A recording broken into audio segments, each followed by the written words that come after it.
Greetings from the Erie Coast. This is Matt Shad. On this wonderful Monday, it's 55 degrees. The sun is shining right now, but it's raining off and on, whatever. It's about 53 degrees. It's supposed to be a high of 55. Welcome to Cleveland. So today's a good day. But I'll tell you about those who did not have a good day. Those Americans that were trapped in Afghanistan, left there by Trader Joe's militia/incompetent regime. At least we forget that 13 servicemen and women died navigating Kabul, Afghanistan, along with 200 other poor souls, 300 plus people lost arms and legs and limbs, things that don't grow back. A lot of them with service members as well. Every day, never forget whose fault this is. Deploy knife hands. But there was hope. Folks getting him out. Task Force Argo, Task Force Pineapple, Project Exodus, Project 9 Christian Coalition, Mighty Oak Foundation, just to name a few. And at least we forget that 200 plus individuals are still incarcerated over the J6 debacle, held there as political prisoners without bail, without sentencing. They're just starting to sentence, whatever. And they're arresting more. Yeah. Held in deplorable conditions. That's getting better. Thank you, Marjorie Taylor Greene. They're given a deal. They're saying, if the prisoners are willing to testify against Trump that he made them do it, they will be given special treatment, reduced sentences, or set free. Every morning in defiance, they call their family, friends, and loved ones, and they sing in the top of their lungs the national anthem. All of them. Every morning. Every day. Never forget. But there's hope. There's hope. There's tons of people, thousands of people, family, friends, loved ones, charitable organizations, providing care packages, providing for their defense fund, doing pro bono work, providing for financial assistance for the displaced families. It's a lot of moms and dads in prison right now. Yeah. Lots of people. Meanwhile, I found this interesting. Let's see, let's go with Zambia. Zambia, I've been watching this story kind of unfold for a while.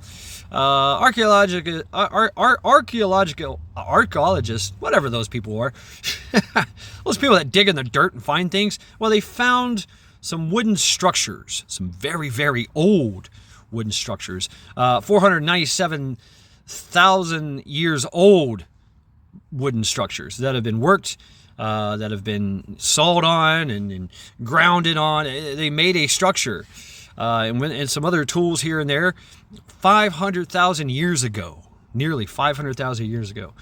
That would mean that Stone Age man, who was not supposed to have the brain housing group to make a log cabin or anything else for that matter, made something.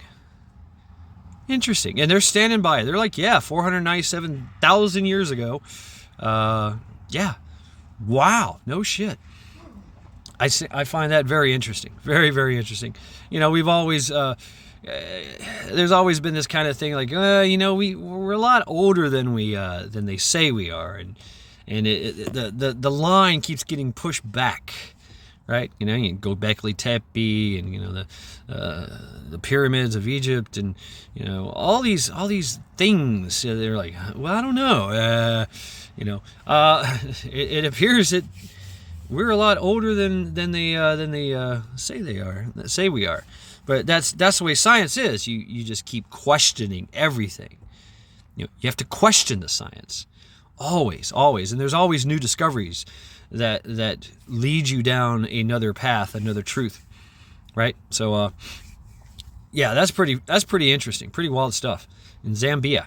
Another interesting piece of news, and I've been hearing about this for about years now, is that they've known it. It's a asteroid called Psyche. It's between Mars and Jupiter.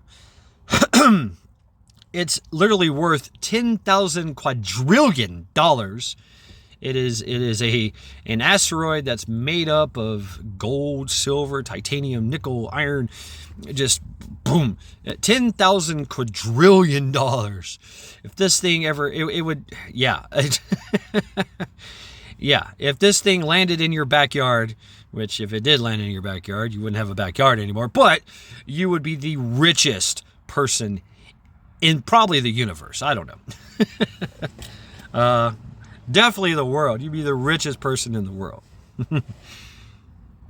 Well, they're going there. NASA and SpaceX are going there, and they're going to check it out. They're going to land on it. That's the mission. Of course, it's the mission. It's far out there. It's way the fuck out there. 2.4 million miles away, something like that. It's going to take a long freaking time to get to, but they are a go for this mission.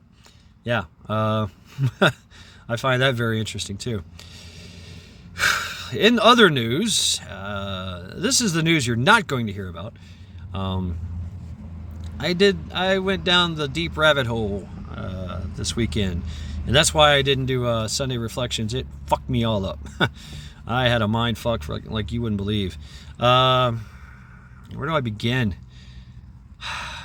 Well, okay. We all know that the Gaza is being evacuated, right? The IDF has said evacuate Gaza. We're going to level it now, and they did bombings and air strikes throughout the whole week. Just all kinds of ordnance.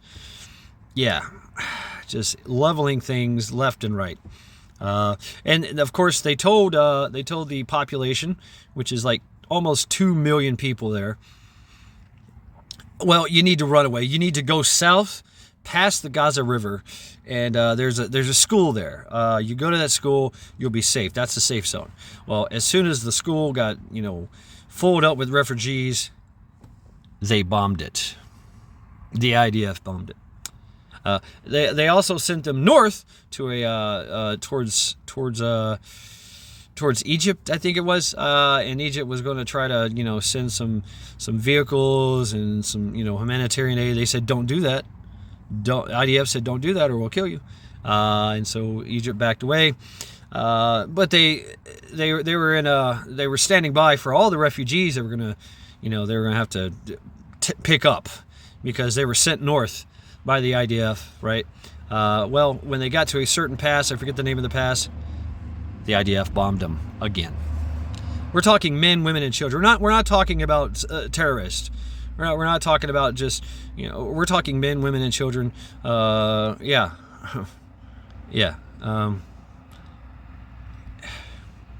Water's off, power's off. Yeah, this was a open air prison. Gaza Strip is a open air prison. Well, it was. It's now being dismantled. Right. And so you're not going to see a lot of footage coming out of Gaza from the Gazainians or the Palestinians or whatever they're called.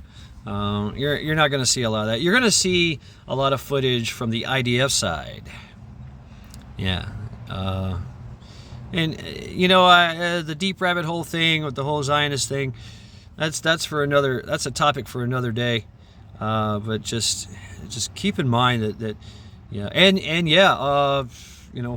3 to 4 extra aircraft carriers are showing up in the area, and it's turning into a multinational thing. The British are getting involved. Everybody is getting involved here in this.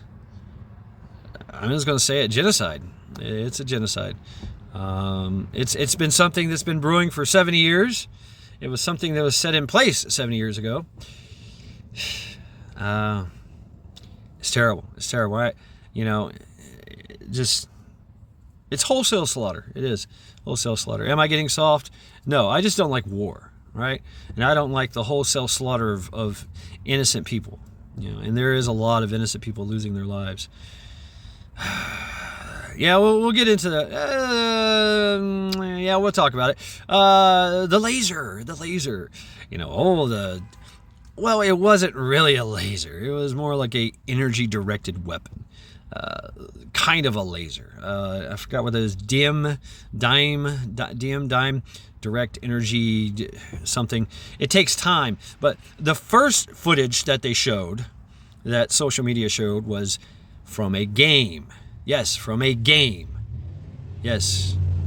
And so that was fake. The second one, which was very lackluster, it was basically 2 rockets that went up and then 2 rockets got beep, beep, taken down. That, which I seen from Salty Nation, right? The Salt Army. But that I looked into it. That was a test from the Israelis. You know, the IDF shot up some missiles and they tested this thing. So there was not. That's why there was a little blip. It takes time for this thing to heat up whatever it is that it's you know, a missile or a plane or something. A plane, it's a lot easier to do, but a missile going a lot faster. That's why it had a straight up trajectory, because they weren't expecting it to, you know, something that's going really, really fast and is only in the sky for like a second, 2 to 3 seconds is not going to be able to. This dim is not going to be able to work. So yeah. Oh yeah, in other news, Z-Man, Z-Man is getting a little antsy. Z-Man in the euchre, he's heard from the grapevine. I heard it through the grapevine that no longer will you be mine, honey, honey, yeah. Right? He has heard that his funding is about to get cut off. Right, because, well, the whole you know, IDF Palestinian thing, you know, Gaza Strip, you know, so you know, all the money and efforts and tools and equipment are going that way, and no longer being funneled into the euchre to be, you know, and not all the money is going to go that way to get laundered. I mean, as I seen it, I've seen it. I've got it saved somewhere.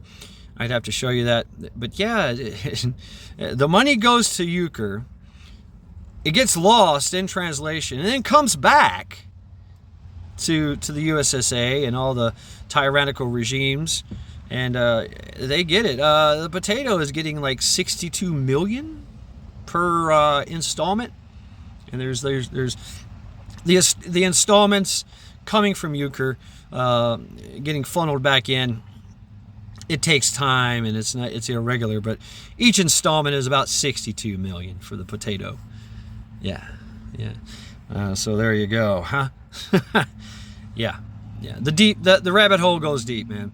But they're not even hiding it anymore. So this is all kind of common knowledge now. I mean, seriously, they're not even hiding it anymore. Anyway. Go TeamLinda! Go TeamLinda! Fuck cancer! She is kicking ass, taking names, and getting stronger by the week. Yes, like I said, her tumors and spots are getting smaller or disappearing. So that's great news. That is great news. She's continuing to do her chemo and getting the scans throughout the week. So right on. Go TeamLinda. Love you, sister. Love you. Go TeamBabyHarper. Go TeamBabyHarper. Same thing. Still in ICU, in a ventilator, but getting stronger and stronger, and soon they won't be able to contain her.